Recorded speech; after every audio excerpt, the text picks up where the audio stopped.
Hey guys, in this video, we're going to take a look at how you can add, remove, reduce motion to the accessibility shortcut menu on the iPhone 15 series. First, let's go back to the home screen by swiping up at the bottom of the screen.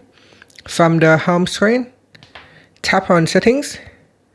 Now in the Settings page, we scroll down and then tap on Accessibility. Next, scroll down to the bottom and tap on Accessibility Shortcut.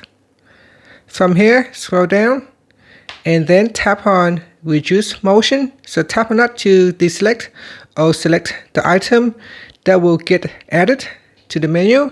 So here, if I triple click on the side button to open up the accessibility shortcut menu, in here you can see it has reduce motion as a menu item.